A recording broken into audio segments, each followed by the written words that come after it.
हम्म।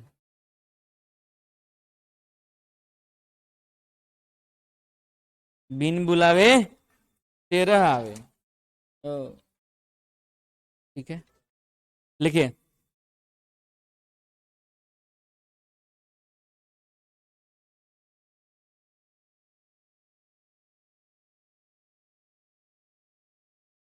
भारतेंदु जी जो युगिन उनकी चेतना थी, या हमने लिखा कि उस युगिन में जो समस्याएं थी, उन समस्याओं का भी एक तरफ उद्घाटन कर रहे थे और दूसरी तरफ उन समस्याओं का हल भी प्रस्तुत करते थे। भारतेंदु जी यही एक मुकरी में यही एक ऐसा लिखते हैं कि मुंह जब लागे तब नहीं छूटे, मुंह जब लागे तब नहीं छूटे, जातिमान धन सब लूटे। ठीक है, मोही बिगाड़े मुहे करे खराब, मुकरी है ये सकी साजन तो ना सकी शराब।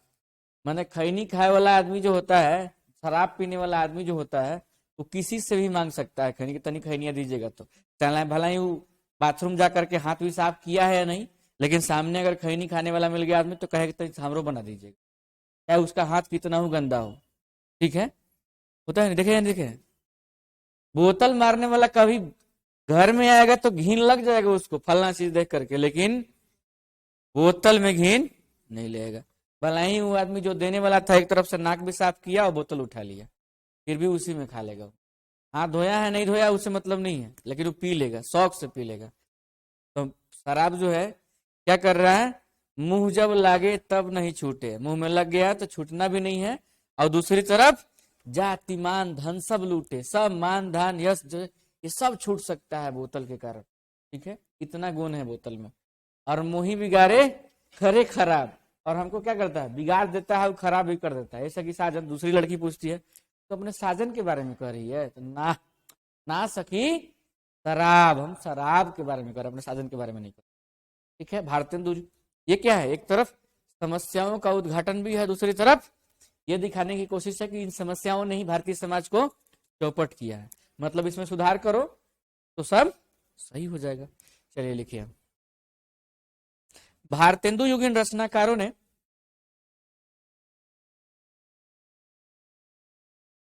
भारतेंदु युगीन रचनाकारों ने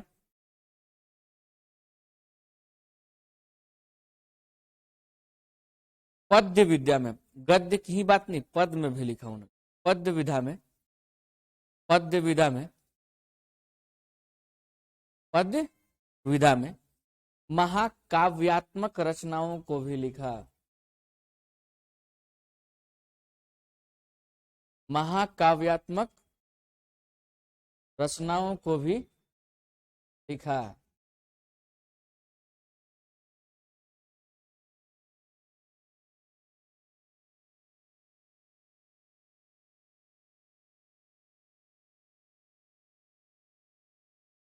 देखिए, सुबह सुबह भी आ रहे थे क्लास लेने, देखे कि यही एगो दूगो लड़कन है, लेकिन लड़का लड़की है, वो हाथवा में हाथवा डाल के और दोनों चल रहा है।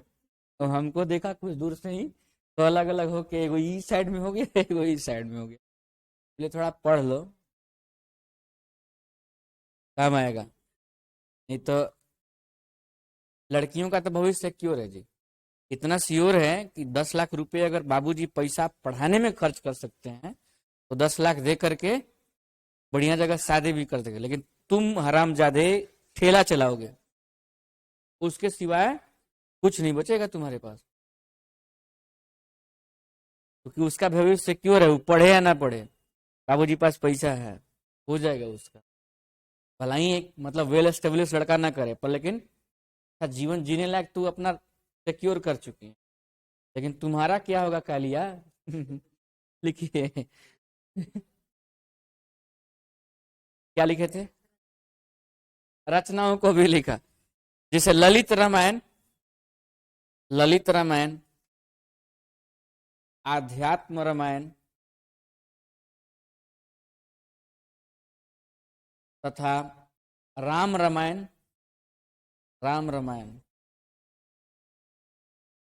राम रामायण प्रबंध रचनाएं हैं, प्रबंध रचनाएं हैं।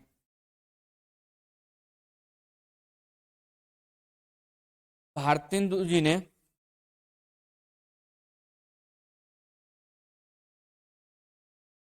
भारतेंदु जी ने मुक्तक रचनाएं भी लिखी, मुक्तक रचनाएं भी लिखी।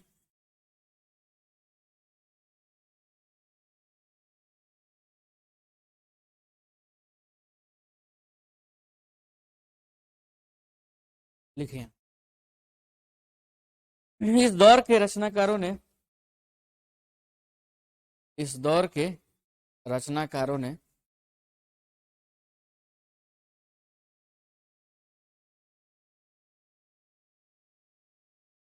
या इस दौर के रचनाकारों ने जो जो साहित्य जो साहित्य लिखा, उस धारा को ज्ञान कांड कहा गया, ज्ञान कांड कहा गया।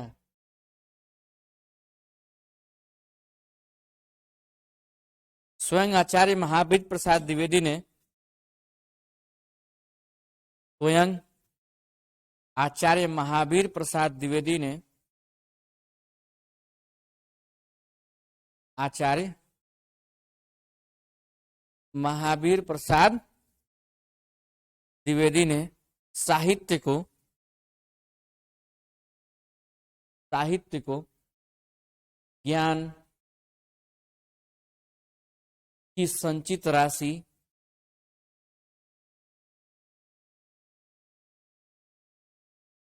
ज्ञान की संचित राशि के रूप में देखा, के रूप में देखा, क्योंकि उस काल की अज्ञानता, क्योंकि उस काल की अज्ञानता ही भारतीय पराधीनता का मुख्य कारण था। अज्ञानता ही भारतीय पराधीनता का मुख्य कारण था।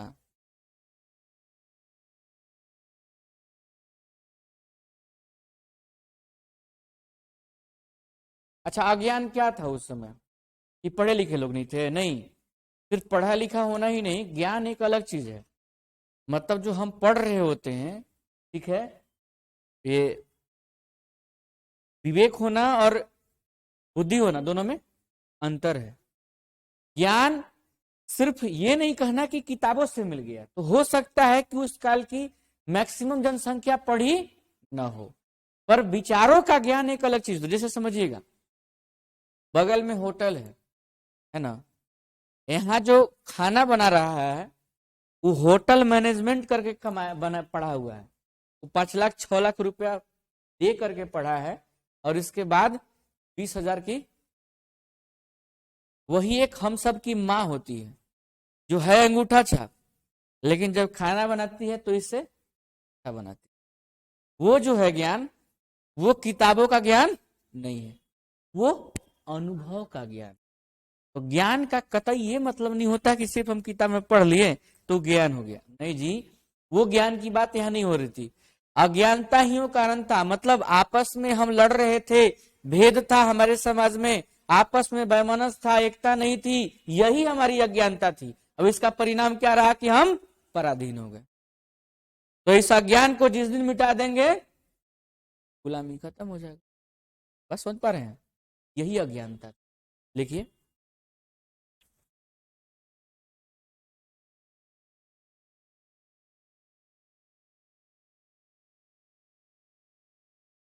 लास्ट लाइन क्या लिखे थे? ठीक है, लिखिए, आचार्य द्विवेदी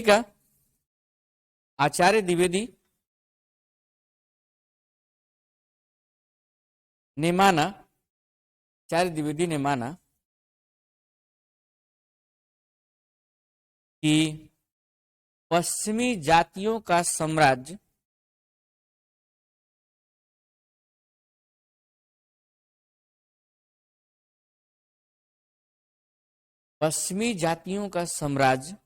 विस्तार, साम्राज्य विस्तार,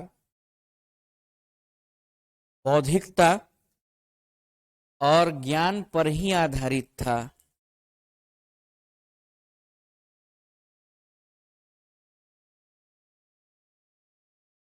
पर ही आधारित था। अच्छा, बाकी ऑनलाइन वाले लोग हमें बता दीजिए कि आप लोग वीडियो के लिए पढ़े हुए हैं, कोई ज्वाइन नहीं किया है, सिर्फ 6 लोग हैं, जबकि इसमें 11-12 लोग ज्वाइन करते हैं। आज सिर्फ 6 लोग हैं, कहीं और नहीं गए हुए हैं आज। हैं? 2-4 दिन के लिए वीडियो मनाते रहिए कुछ और, हम 2-4 दिन के लिए वीडियो ही नहीं डलवाएंगे। अब आप लोग ऑनलाइन वाले लोग वीडियो के भरोसे पड़ जा रहे हैं कि शाम में देख लेंगे, आज दिन भर घूम लेते हैं। गलत बात है। आज का वीडियो नहीं जाएगा, अब 2 दिन बाद जाएगा। है? लोकल हैं या फिर कुछ भी हो, हमें उससे मतलब नहीं है, लेकिन ये देख रहे हैं 6 लोग हैं, ये वीडियो के भरोसे पड़ रहे हैं लोग। हम वीडियो नहीं जाएगा, 2-4 दिन तक वीडियो नहीं। कल डाले हो, डाल दिए हो, 2 दिन का मत डालो। देखते हैं इन लोगों को, 2 दिन नहीं डलाएगा वीडियो, क्योंकि आप लोग गलत कर रहे हैं। ऑनलाइन है, बहुत अच्छी बात है, वीडियो आपको मिल जा रहा है, इसका मतलब ये कतई नहीं है कि आप वीडियो के भरोसे पड़े रहिए। ठीक है, अब नहीं जाएगा, 2 दिन तक नहीं जाएगा। जो देख ले रहे हैं देख ले रहे हैं, बाकी अपना देखते रहिए। जो लोग हैं हमको गरियाते रहिएगा घरे बैठ के, कोई दिक्कत नहीं है। वैसे तो मोदी जी को भी गाली दे रहा है, क्या बिगड़ गया? लिखिए, क्या लिखे थे? गलत है या नहीं? आप वीडियो के भरोसे पड़े रहने हैं। जिससे मान लीजिए हमको डाउट हुआ तो वीडियो में क्या देखे डाउट क्लियर कर कीजिएगा। अभी तो आपके पास कमेंट करने का है ना साधन, कमेंट कर सकते हैं कि सर फला चीज दिख रही है, फिर बताइए, उसको रिपीट कर सकते हैं आदमी। अरे भाई, हम जान रहे हैं, हमारे जानने से आपके फायदा नहीं हो जाएगा। आपको वो चीज जानना है तो आप उसको कीजिएगा ना, गलत बात है। ऐसे असंतुष्टि होती है। मेहनत कोई भी करता है, आपके पढ़ने के चलते दूसरा कोई पढ़ के आता है। कोई ऐसा टीचर नहीं है जो आपके पास पढ़ाने आए और 2 घंटा मेहनत न करके आए, तो उसको लगता है कि मेरी जो मेहनत है वो बेकार जा रही है। आप पढ़े हुए वीडियो के भरोसे। तो चलिए लिखिए, क्या लिखे थे?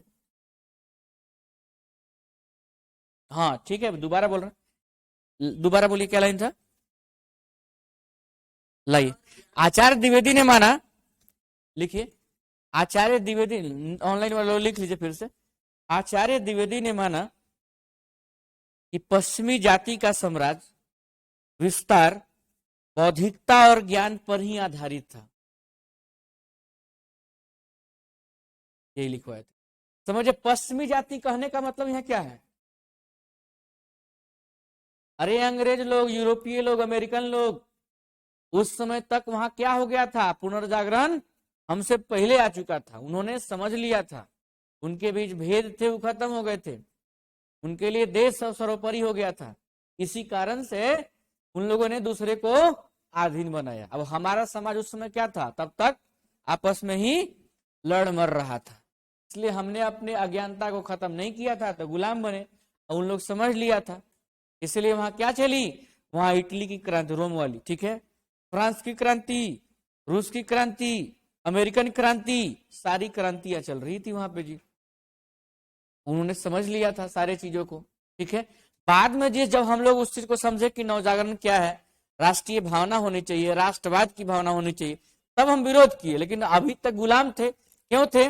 क्योंकि हम आपस में जो हमारी कमियां थी उन कमियों को न तो पहचान पा रहे थे, अभी भी किस चीज में मगन थे, ठीक है, सूर्यास्त पंजाबी मस्त, इसी में मगन थे। सूरा और सुराब दोनों दे दिया था अंग्रेजों ने। अजी अंग्रेज हमारे यहाँ हमको मूर्ख बनाया करते थे। कैसे बनाते थे? ला करके हमको बोतल दे के अंग्रेजी शराब पी के टाइट रही, अब पी के ही टूल है। अब कह दिया कि राजा साहब आप कहले ढक लीजिएगा इतना साम्राज्य को चलाने के लिए, हम है ना, हम आपका सेवक हैं, हमको मौका दीजिए ना, हम ही आपका पूरा टैक्सेशन भी वसूल देंगे और सब काम कर देंगे। राजा भी खुश कि चलो भाई अब टेंशन खत्म हुआ, राजा मस्त है, एकदम लोड है, और टैक्स वसूलना शुरू किया। धीरे धीरे टैक्स वसूला, जब पैसे इकट्ठे हो गए तो सेना रखना शुरू कर दिया, और एक दिन क्या किया? वही राजा को हरा के अपना साम्राज्य स्थापित, ठीक है।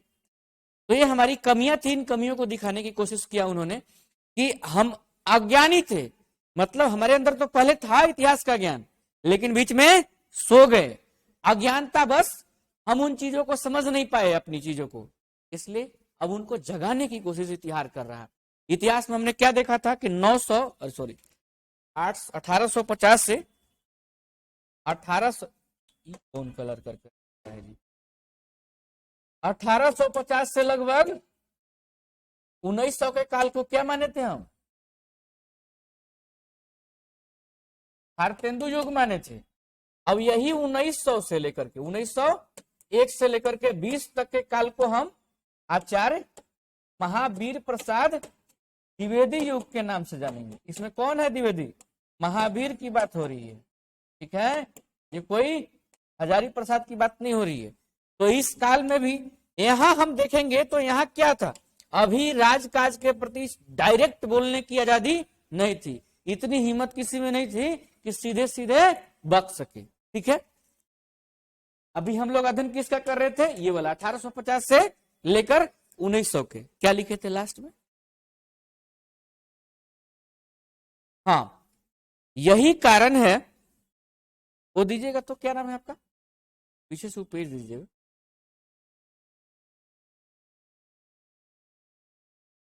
क्या लिखे थे बोलिए? हाँ, यही कारण था कि द्विवेदी जी ने साहित्य में नैतिकता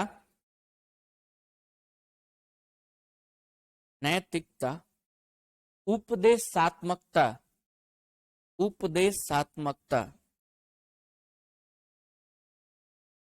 को विशेष महत्व दिया।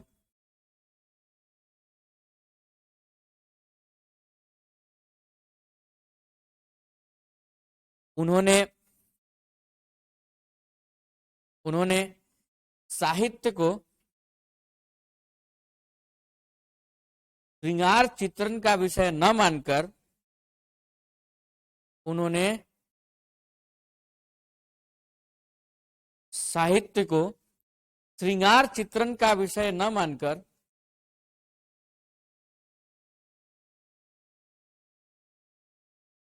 उसे व्यापक उद्देश्यों के साथ जोड़कर देखा।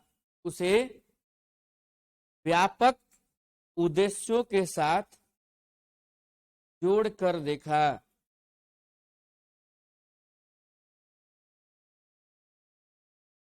और लिखा कि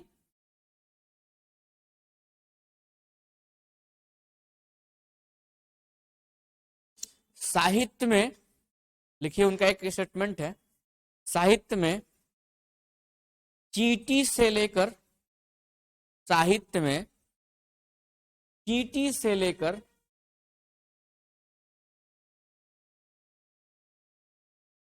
हाथी पर्यंत पशु माने चींटी से लेकर हाथी, ठीक है, भिक्षुक से लेकर राजा,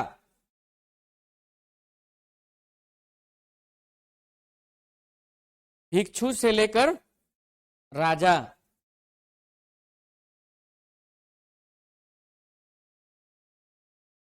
बिंदु से लेकर सिंधु तक,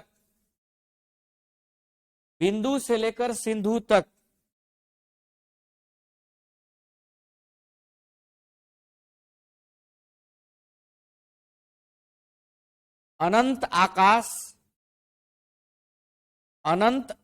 से लेकर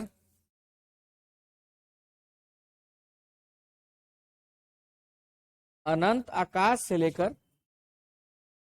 पृथ्वी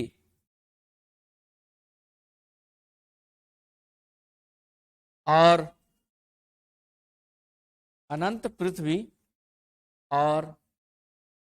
अनंत पर्वत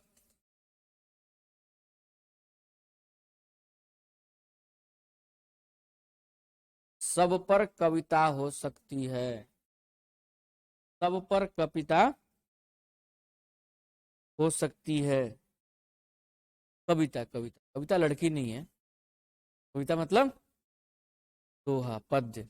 माने कहे कि क्या यार, जिसे आदमी थक जाता है तो क्या बोलता है, बड़ा भोमा आदमी है जी, अब कुछ नहीं मिलता तुम लोग को लिखने के लिए, खाली श्रृंगार चित्रण कविता में मिलता है।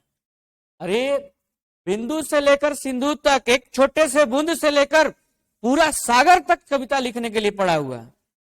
ठीक है, अनंत आकाश पड़ा हुआ है तुम्हारे पास, अनंत पृथ्वी है, इसकी गहराइयां हैं। ठीक है, चींटी से लेकर बड़े जानवरों तक, हाथी तक कविताएं लिखी जा सकती हैं। क्या लिख रहे हो? अरे अब तो कम से कम शर्म करो और साहित्य की जो धारा है उसको मोड़ो किस ओर, एक तरफ राष्ट्रवाद और दूसरा मानवतावाद की ओर आगे बढ़ाओ। इसीलिए कविता क्या लिखी जा रही है? देखिए आजकल लिखते कविता को पढ़ा हमने, लिखा था कि चिट्टी को जो मिली मिठाई ठेल ठाल के घर ले आई। पढ़े हैं कई? गंद मिली तो टपकी लार, निकले चिट्टी कयक हजार, देख मिठाई छिड़ी लड़ाई, लड़ती बहने लड़ते भाई। अब आगे नहीं याद है चूंकि हम बच्चा थोड़े हैं। बच्चा को पढ़ते हुए देखा हमने तो हंसी आई हमें। ये क्या है? मैंने उनका कथन था कि सिर्फ श्रृंगार ही विषय नहीं है, पूरा संसार ही तुम्हारा कविता का विषय है। बढ़ाओ आगे इस पद्धति को, राष्ट्रवाद को बढ़ाओ और राष्ट्र प्रेम को बढ़ाओ और समाज का बड़ा चित्रण करो, समाज की जो समस्याएं उनको दिखाओ, न कि सिर्फ श्रृंगार ही विषय है। इसीलिए उन्होंने राष्ट्रवाद को बढ़ावा का विषय बना दिया, राष्ट्रवाद को ज्यादा महत्व दिया। उन्होंने क्या लिखे थे? उनके शब्दों में, उनके शब्दों में, उनके शब्दों में खड़ी बोली, खड़ी बोली को, खड़ी बोली को हिंदी तथा राष्ट्र की भाषा, खड़ी बोली हिंदी, खड़ी बोली को नहीं, खड़ी बोली हिंदी को, खड़ी बोली हिंदी को राष्ट्र की भाषा, राष्ट्र की भाषा के रूप में स्थापित किया।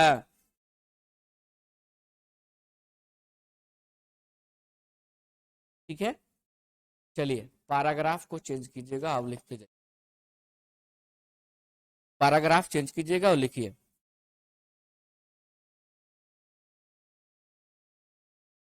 यदि आधुनिक काल के, यदि आधुनिक काल के नामकरण, नामकरण की बात की जाए,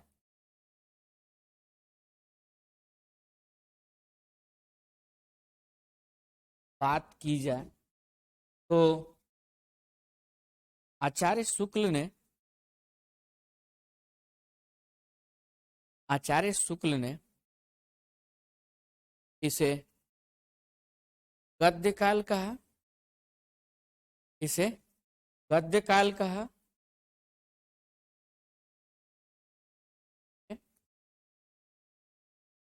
मिस्र बंधुओं ने, मिस्र बंधुओं ने इसे वर्तमान काल कहा।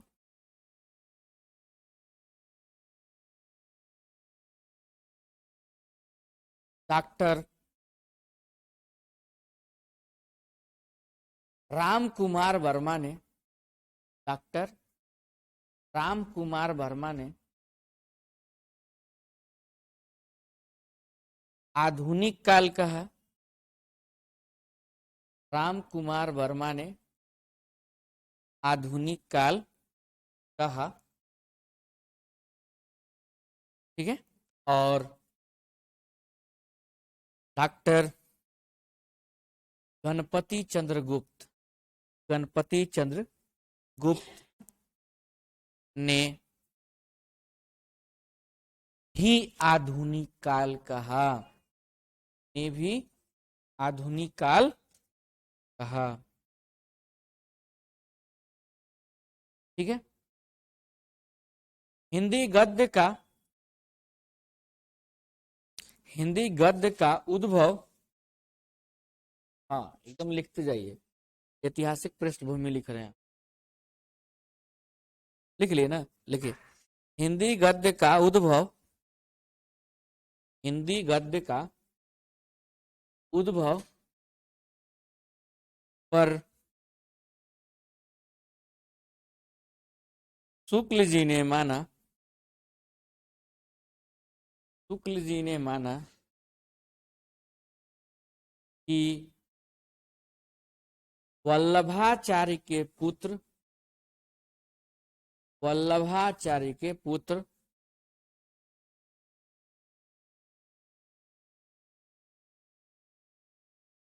ठीक है, वल्लभाचार्य के पुत्र विठलनाथ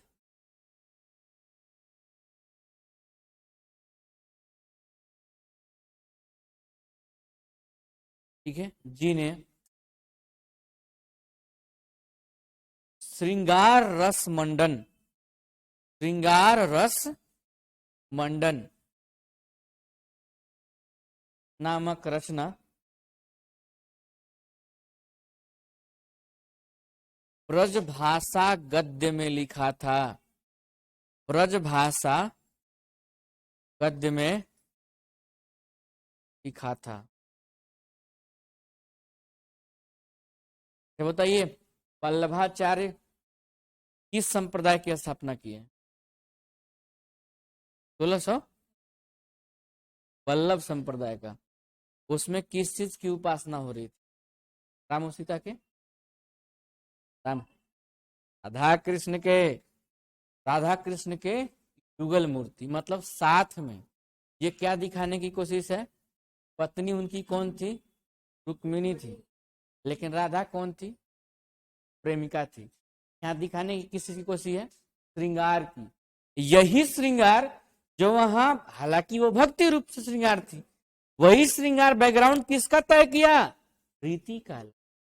वही श्रृंगार भड़कालू श्रृंगार पे आ गया, जिलेबी बाई पे वहां कुछ और था, यहाँ बना दिया छिछोरे कृष्ण। ठीक है, तो उसका बैकग्राउंड तय किया। आधुनिक काल में भी एक धारा अभी भी गतानुगतिक के रूप में वही श्रृंगार मंडन कर रही थी। हमने देखा था ना कि दो धाराएं थी। एक ऐसी धारा जो भारतीय हिंदू मंडल की धारा थी। भारतीय हिंदू मंडल की धारा किस चीज का लिख रहा था? राष्ट्र का चित्रण, समाज का चित्रण। लेकिन आज भी एक धारा मौजूद थी जो लिख रही थी किस चीज का? श्रृंगार की। इन्हीं द्विवेदी जी के काल का लिखा हुआ कि कब तक कच कुछ कटाक्षों पे लिखते रहोगे, थोड़ा सा आप शर्म करो और आगे। ठीक है,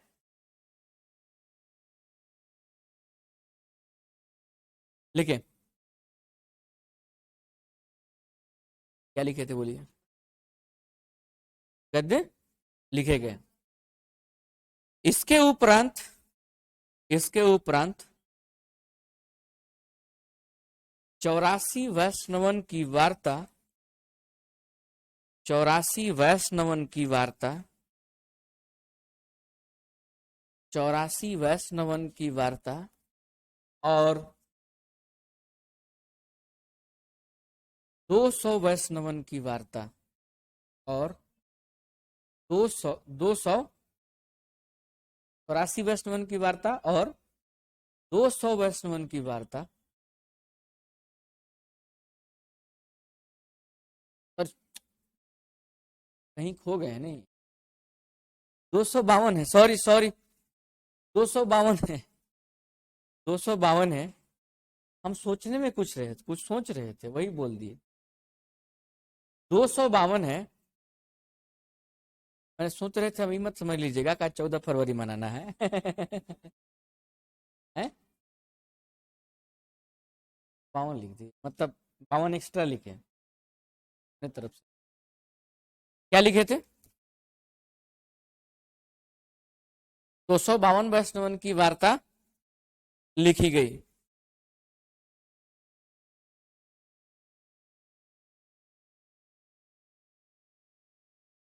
लिखिए, 84 वैष्णवन की वार्ता, 84 वैष्णवन की वार्ता 17वीं शताब्दी में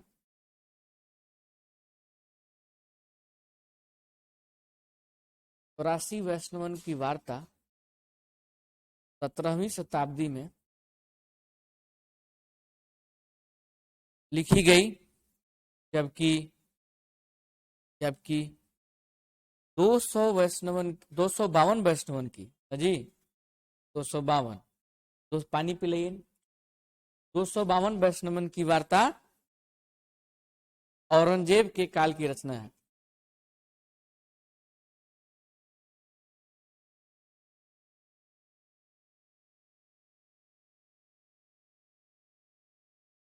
औरंगजेब के काल की रचना है।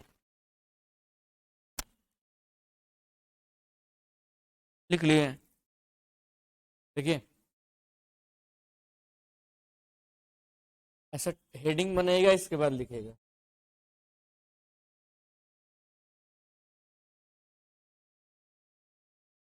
ब्रजभाषा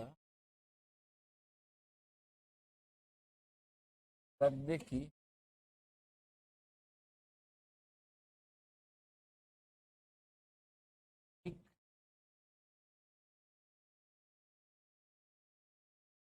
ब्रजभाषा गद्य की प्रारंभिक रचनाएं। देखिए पहला जो है, याद होगा आपको, श्रृंगार रस मंडन। किसने लिखा? देरी पहले चर्चा किए, विठलनाथ। भूल रहे हैं आप लोग? ठीक है, विठलनाथ जी ने लिखा।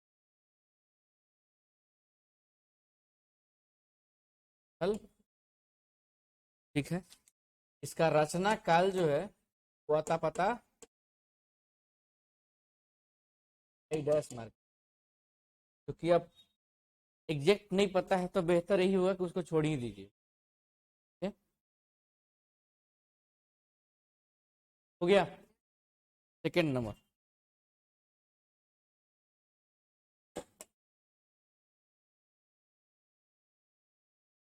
चौरासी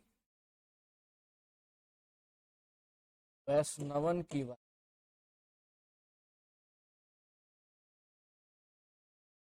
इसको भी लिखा किसने? गोकुलनाथ। रचना काल 17वीं शती का उत्तरार्ध। उत्तरार्ध मतलब उत्तर वाला, मतलब 50 के बाद वाला, 1650 के बाद वाला। 17वीं शताब्दी मतलब क्या? 1700। 17वीं शताब्दी मतलब 1750 ना, 1650। 17वीं शताब्दी मतलब क्या? 1650 या 1750? 1650। बताइए किसको बोलेंगे? रात में बोलिए क्या होगा? विजन है आप लोगों को बहुत। क्या होगा आप लोग? 1650 को बोलेंगे। देखिए एक बढ़ेगा। 16वीं सदी मतलब क्या? 1501 से लेकर 1600। 17वीं सदी मतलब 1601 से लेकर, इसीलिए आज बोलते हैं ना, चल रहा है कौन सा 2020 चल रहा है, 22 चल रहा है, क्या बोलते हैं? 21वीं सदी बोलते हैं। क्यों बोलते हैं? क्योंकि 2001 से लेके 2099 तक 21वीं सदी कहलाएगा। ठीक है, तो कंफ्यूजन में नहीं पड़ना है। चलिए क्या लिखे थे? 17वीं सदी उत्तरार्ध मतलब 1650 के बाद। थर्ड रचना लिखिए। 252 252 वैष्णवन की वार्ता।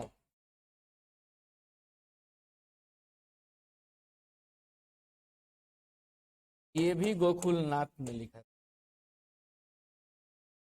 ये भी गोकुलनाथ जी का ही लिखा हुआ है, और औरंगजेब के काल में लिखा।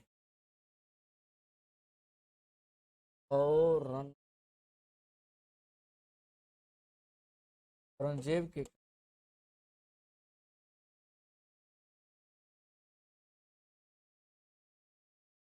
चौथा जो रचना है वो है अष्टयाम। अष्ट, इसको लिखा किसने? नाभादास ने, बहुत अच्छा, ठीक है। ये समय इसका है 1603 ईस्वी।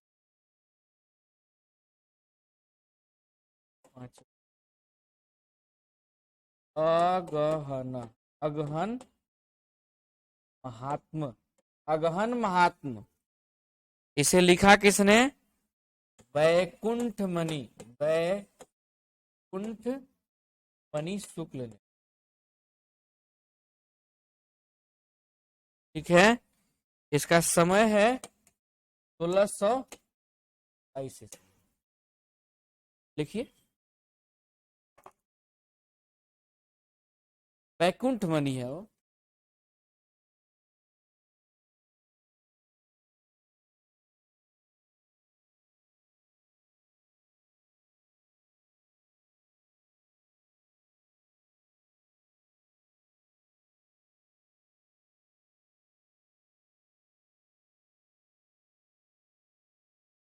अगहन मतलब क्या होता है? किस महीने को बोलते हैं अगहन मतलब? अगहन उस बात के चाहिए होता है कि सावन, भादो, कुआर, कार्तिक, अगहन।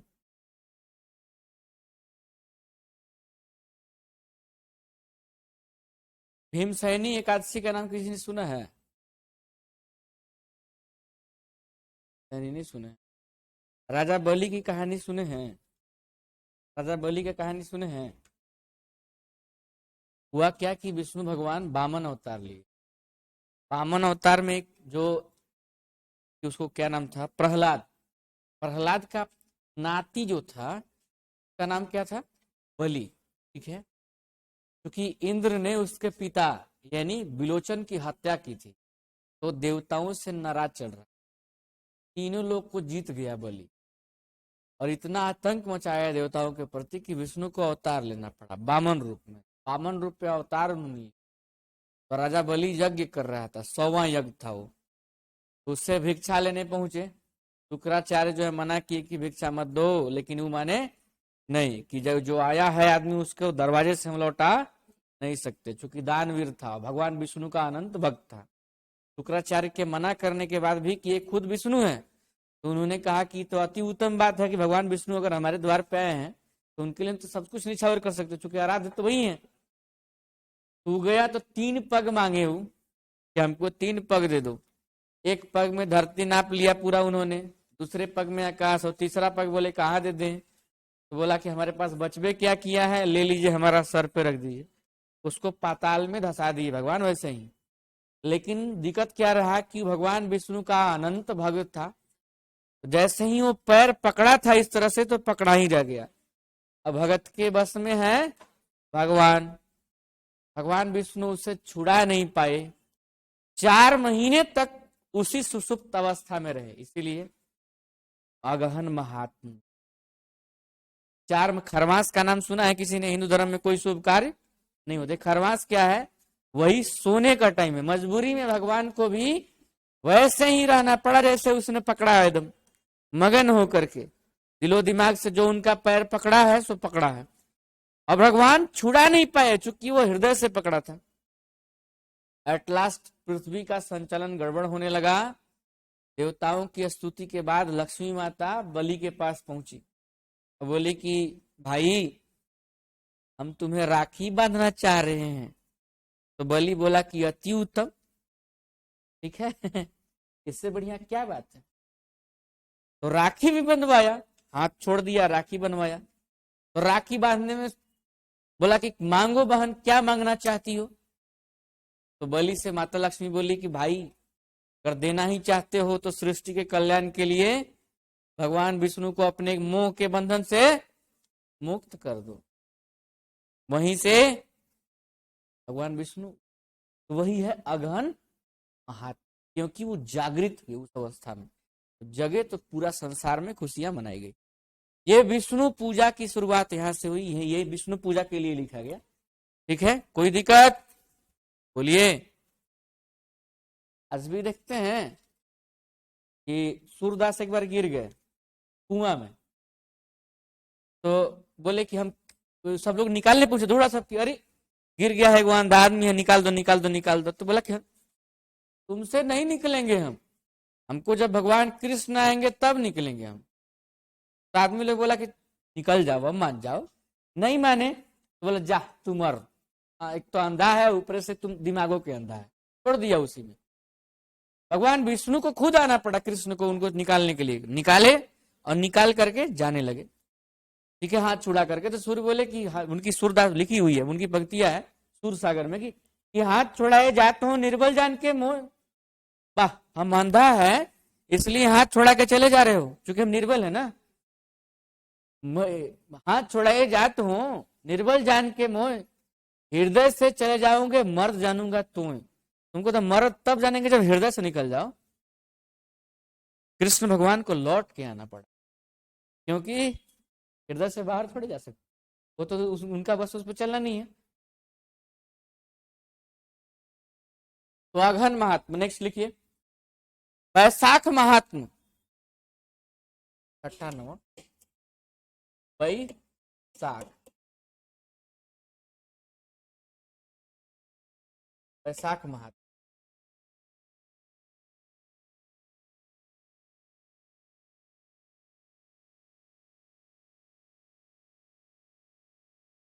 अब वैशाख महात्मा को भी वैकुंठ मणि शुक्ल ने ही लिखा था जी। वैकुंठ मणि यही शुक्ल जी लिखे हुए थे, वैकुंठ मणि शुक्ल। ये लिखे कब, इसको भी 1627 में।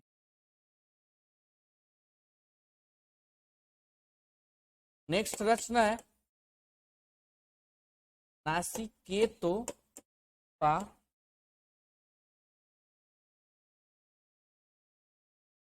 सदल मिश्र। ठीक है, समय 1800। इसमें ईस्वी जोड़ते जाइएगा, कोई छूट जाए तो। नेक्स्ट है बैताल 25। विक्रम बैताल देखे हैं? नहीं देखे हैं? विक्रम बैताल सीरियल आता है भैया, बैताल 25। ठीक है, इसको लिखा किसने? सूरती मिश्र ने। कहीं कहीं खैनी को सुरती भी कहा जाता है, पता है। ट्रेन में हम आ रहे थे, वो आदमी खैनी खा रहा था, उसको डांट दिए भाई पीटो मत, पड़ रहा है।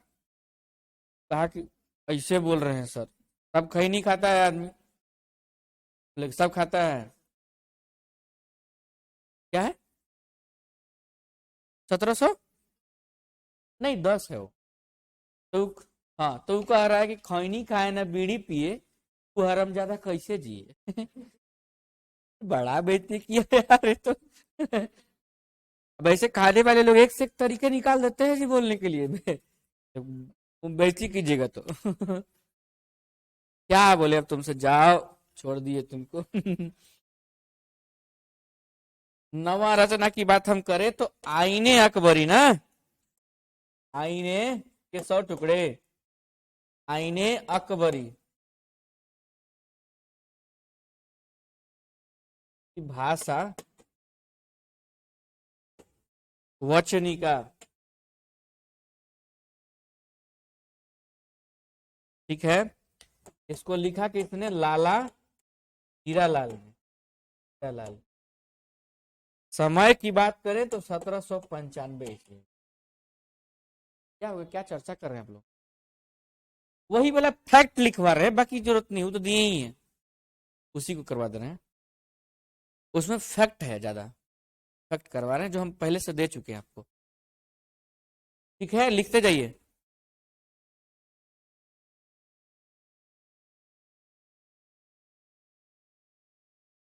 नाइन्टी फाइव है। अगर पढ़ने में दिक्कत हो रही हो तो बताइएगा, आप लोग कमेंट कीजिएगा अगर दिक्कत होगा तो। क्या है? अवधी भाषा।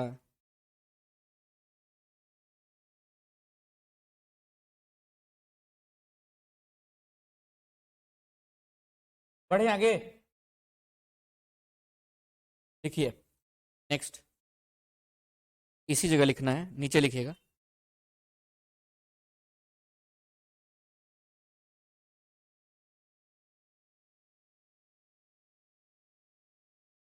1817 ईस्वी में 1817 ईस्वी में जानकी प्रसाद ने रामचंद्रिका की भाषा टीका लिखी। रामचंद्रिका की 1817 ईस्वी में जानकी प्रसाद ने रामचंद्रिका की भाषा टीका लिखी। ठीक है, हाँ लिखिए। गंग कवि ने, गूंगा मत लीजिए, गूंग नहीं लिख बोल रहे हैं, गंग गंग गंग कवि ने, गंग कवि ने चंद छंद, देखिए ऐसे लिखेगा, चंद छंद वर्णन की महिमा, सुधारिएगा मत, वर्णन को वर्णन नहीं कर देना है, वर्णन को महिमा है तो ठीक करते हैं।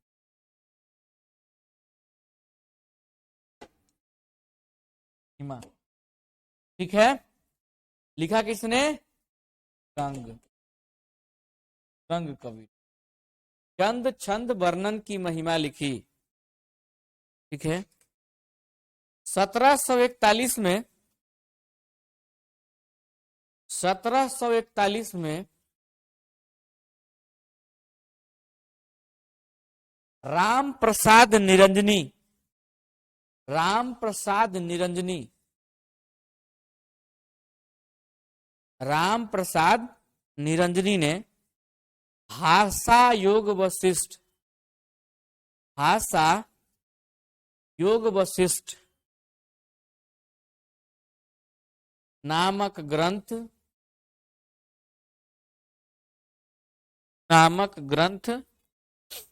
खड़ी बोली में लिखा,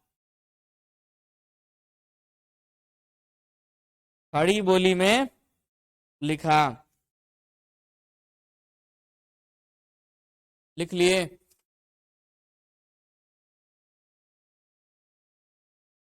नेक्स्ट लिखिए,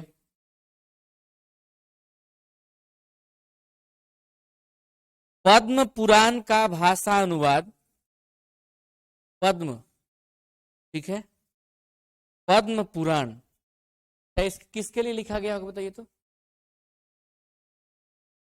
नहीं, किसके लिए लिखा गया होगा? हाँ, अंदाज लगाइए तो। पद्म पुराण, जैसे विष्णु पुराण, जैसे शिव पुराण, फलना पुराण, ऐसा है ना पुराण, तो इसे किसके लिए लिखा गया होगा? अंदाज लगाइए। विष्णु के लिए। क्यों लिखा गया? पद्म किसका है, शोभा बढ़ाता है? विष्णु का। कमल, जिसलिए बोलते क्या, कमलापति, ठीक है, तो कमल। पद्म पुराण का भाषा अनुवाद पंडित दौलत राम ने, पंडित दौलत राम ने 1766 ईस्वी में लिखा, 1766 ईस्वी में, 66 ईस्वी में लिखा। देखिए, मंडोवर, एक नया है, मंडोवर, मंडोवर, मंडोवर का वर्णन, हाँ नेक्स्ट, अभी फैक्ट लिखते जा रहे हैं, मंडोवर बढ़ जाए, मंडोवर, मंडोवर का वर्णन अज्ञात ने 1773 से 1773, 76 नहीं बोल रहे हैं, 73 बोल रहे हैं, 1773 से 1783 ईस्वी के बीच लिखा, 1783 ईस्वी के बीच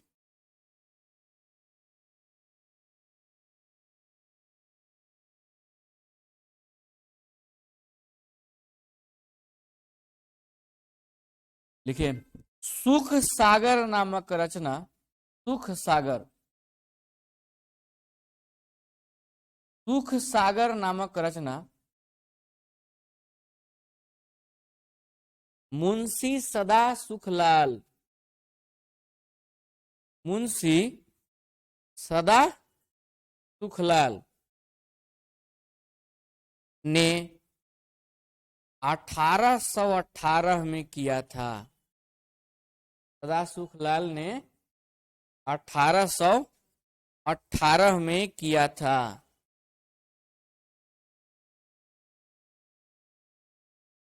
ठीक है, लिखिए नेक्स्ट। प्रेम सागर, प्रेम सागर नामक रचना,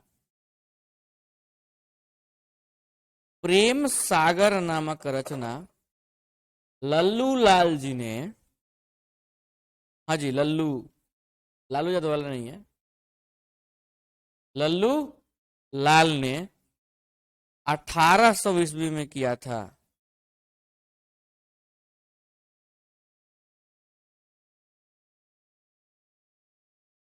क्या नेक्स्ट, रानी केतकी की कहानी,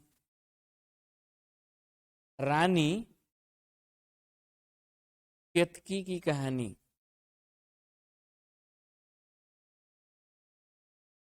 रानी केतकी की कहानी इंशाअल्लाह, हाँ इंशाअल्लाह खां, इंशाअल्लाह खां ने,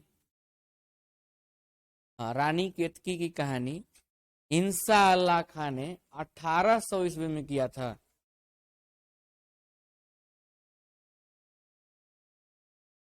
ठीक है, देखिए क्या हो गया,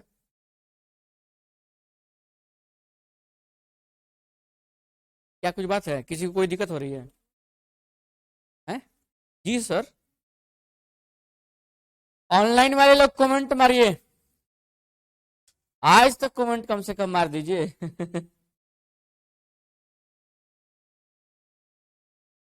बोलिए, कोई दिक्कत?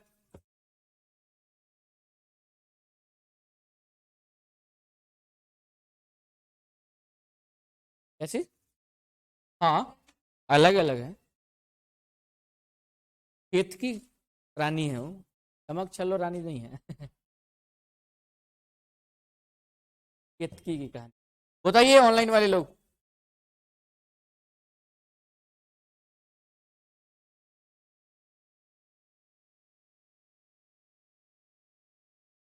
और लोग को दिक्कत हो रही है, आप लोग चुप हैं, मतलब आप लोग को न्योता मिलेगा, इनविटेशन, शादी हो रही है किसी की? बोलिए, कमेंट कीजिए। हाँ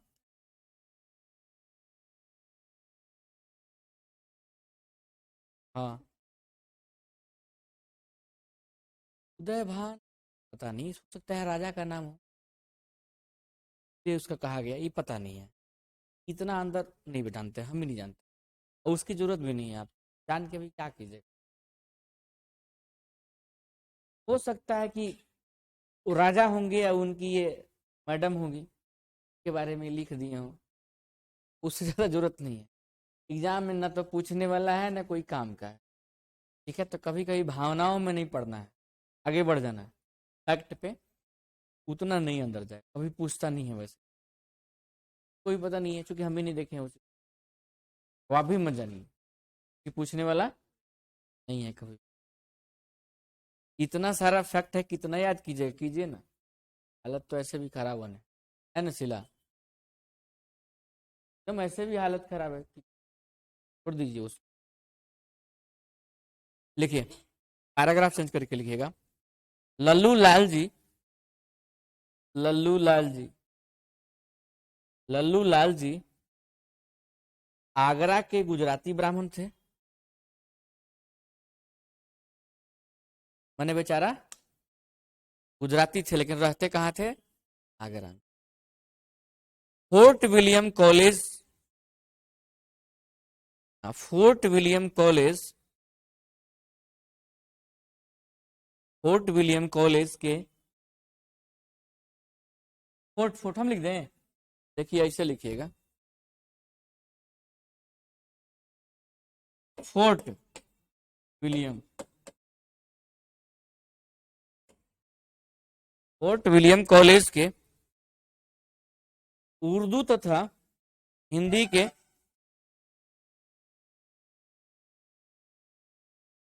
उर्दू तथा हिंदी के अध्यापक अध्यापक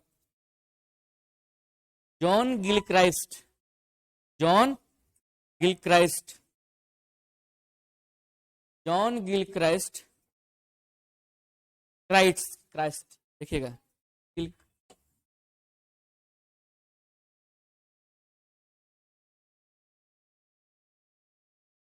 जॉन गिलक्राइस्ट के आदेश पर, के आदेश पर खड़ी बोली, खड़ी बोली गद्य में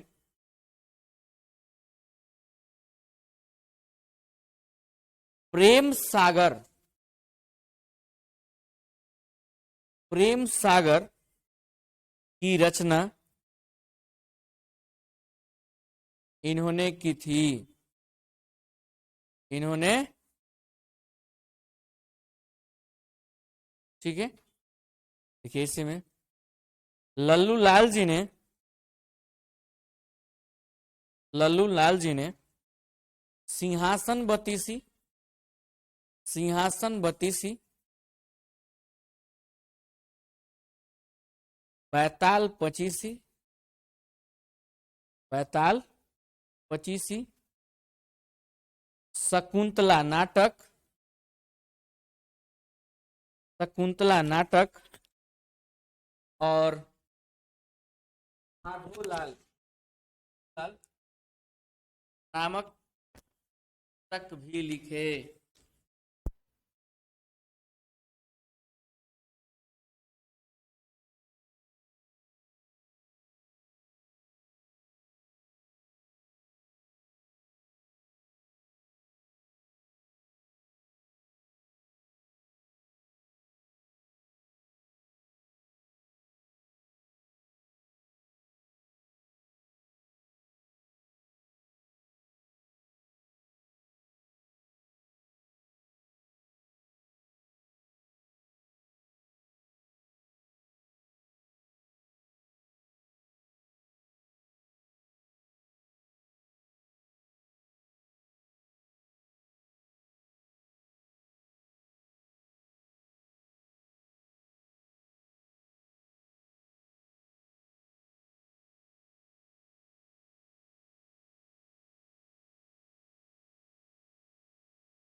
लल्लू लाल जी ने, लिखिए, लल्लू लाल जी ने बिहारी सतसई की टीका भी लिखा, बिहारी सतसई की टीका भी लिखा,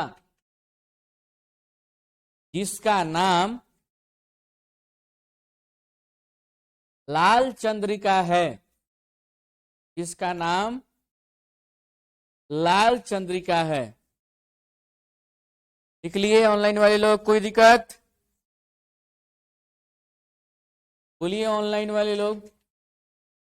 वीडियो तो नहीं डलवाएंगे अब 2 दिन बाद डलेगा, क्योंकि आप लोग मजे लेना चाह रहे हैं, वीडियो देख लेंगे और क्लास नहीं करेंगे, तो मत कीजिए।